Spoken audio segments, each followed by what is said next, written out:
Adam Selipsky is stepping down as of about, 2 weeks from now. Matt Garman is in. You know Matt well. You've worked with him over the years. What's your perspective on this? Yeah, so everybody, and not everybody, but the instant any senior executive steps down, a lot of questions happen. That's just natural. And the first thing I do is I go look at the public statements, right, to determine what the story is. And 99 times out of 100, if the prior executive is not quoted in there, then there's something wrong. They're either leaving the company, there were improprieties, or they were fired suddenly. None of that happened. In fact, there was a 3-part blog, right, from Andy Jassy, Adam, and Matt, coming in there, which it seemed very planned to me. And when I connect this to this off the chain, amazing performance they had the quarter before, then it looks more like a plan. And by the way, Matt may have been in charge of sales and marketing, but this guy is a product guy. Okay, go look at his LinkedIn. He was the first product manager for EC2, and he ran product management and product marketing. He's a product guy. He's not a marketing guy. He's not a sales guy. But to me, he had to punch that ticket to give the permission to get the big role. There is a question on whether AWS is gaining AI market share or losing AI market share. It's really hard to determine. If you look at just the overall numbers for AWS, and I think it'd be hard to parse out IaaS from PaaS, but IaaS and PaaS are kind of like peanut butter and jelly. I'm okay with that. They gain market share. And by the way, Azure in some measurements gained, and some they lost. So it is murky as heck, because that would be the only thing if Andy didn't see the generative AI progress that he was looking for and the company was looking for. Can I tell you one thing though, Dan? I am super. You can tell me more than one. I am super excited to see. I always loved Andy Jassy's previews of AWS.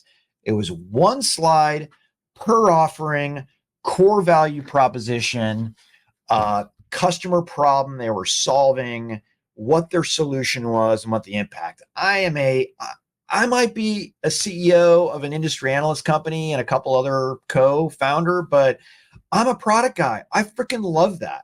That's exactly what I want to see. And I think with Garmin coming in, I am hopeful that that's what we will see. It's a simplified message that's about products. Yeah, so I'm gonna take a little bit of a markets approach here and just give a little bit of perspective as to what I think happened. And of course, this is all speculation. I mean, we never know 100%. First of all, Selipsky did a very good job. This company got onto $100 billion run rate business under his tutelage, and being the succession CEO of Andy Jassy, who's now the CEO of the company, that was not easy shoes to fill, because this was his baby. And he may be taking on the larger Amazon now and being the CEO of the whole company, but you have to be sure that he's watching that thing very closely. I'm sure he feels very personally attached to that business and the growth of the business. Pat, you mentioned about, are they gaining? Are they not? I actually don't think it mattered. I do think the decision for the transition had to do with the perception that AWS had fallen behind on AI. It didn't actually have to do with the fact of whether or not they are growing or not. I actually believe they've done a good job. They've done a lot of catch up with AI. They've made a lot of good moves, the Anthropic moves, what they've been able to build in-house with Q. But the perception right now and the market share data is showing that both Microsoft and Google over the past several quarters has gained market share, and AWS has somewhat flattened out overall. Now, some of that market taking actually was from the smaller providers. It wasn't actually all from AWS. And when you look at that closely, but the fact is you are at the rate of growth, meaning just the fact that Microsoft is growing at almost a 2x rate.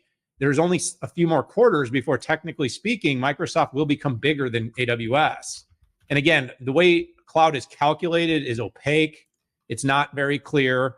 It's, we always kind of gave AWS a bit of an advantage because it's also seen as the kind of true pure IaaS, where others were kind of cooking numbers slightly differently. Bottom line, though, is AWS can't fall behind. That will be an absolute damning moment for the company.